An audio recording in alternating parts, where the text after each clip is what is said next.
Kisah korban lain penculikan PraKRM CS, Oknum TNI aniaya warga Aceh hingga meninggal. Berikut kisah korban penculikan PraKRM CS, terduga pelaku penganiayaan Imam Mashikur hingga meninggal dunia. Pemuda berusia 25 tahun itu meninggal dunia dikabarkan setelah dilakukan penyiksaan oleh pelaku di Jakarta. Awalnya kabar korban meninggal diketahui melalui pesan WhatsApp yang beredar luas pada Sabtu, 26 Agustus 2023 lalu. Namun ternyata Imam Mashikur telah meninggal dunia 10 hari sebelum mencuat ke publik. Saat ini 3 orang telah ditetapkan sebagai tersangka dalam kasus tersebut. Ketiga orang tersebut merupakan oknum TNI dan 1 diantaranya oknum Pas Pampres. Belakangan diketahui bahwa ternyata korban dalam kasus tersebut tidak hanya Imam Mashikur. Ada beberapa korban lainnya yang sempat mengalami penculikan dan penganiayaan. Dilansir dari YouTube Serambi News dalam wawancara eksklusif menghadirkan korban lainnya. Dalam keterangannya, narasumber tersebut menjelaskan kronologi dan cara pelaku melakukan penangkapan. Dia menyebutkan bahwa penculikan yang dialaminya terjadi saat menjelang Hari Raya Idul Fitri 2023. Dia menyebutkan bahwa kejadiannya pukul 14 siang, saya ke toko untuk antar barang supaya ada barang untuk dijual, ujarnya. Dia kemudian masuk ke dalam toko untuk beristirahat sejenak dan meminta anak buat membeli rokok dan kopi. Begitu anak buah saya kembali, saat itu juga perampok itu masuk ke dalam toko saya, katanya. Dia menyebutkan bahwa perampok tersebut berjumlah 4 orang.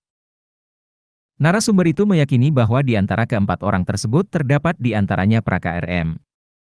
Itu saya yakin, pasti komplotan dia, PraKRM, walaupun ada kejadian-kejadian sebelumnya. Sebab begini, kalau yang merampok itu orang Jawa, mereka nggak berani minta uang lebih dari 5 juta rupiah, ungkapnya. Dia mengatakan itu bahwa warga Jawa tidak mengetahui kelemahan orang Aceh ketika melakukan perampokan. Untuk melancarkan aksinya, para pelaku mengaku dari institusi penegak hukum dengan senjata lengkap. Mereka datang dengan senjata lengkap, yang paling lengkap itu ya PraKRM, itu.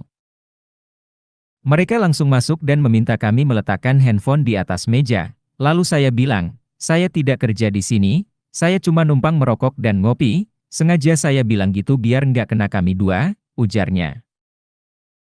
Kalau nanti anak buah saya aja yang kena, saya masih bisa selamatkan dia.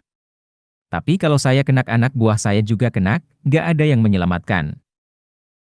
Namun saat itu para perampok itu memaksa untuk meletakkan handphone di atas meja. Setelah HP diletakkan, orang yang diduga PraKRM melakukan pemukulan terhadap korban. Kemudian para pelaku memborgol narasumber dan anak buahnya dan dibawa ke dalam mobil. Di dalam mobil kami ditanya sama siapa kalian koordinasi jualan di sini, kami bilang sudah berkoordinasi dengan perangkat desa dan lainnya, makanya kami berani jualan di sini.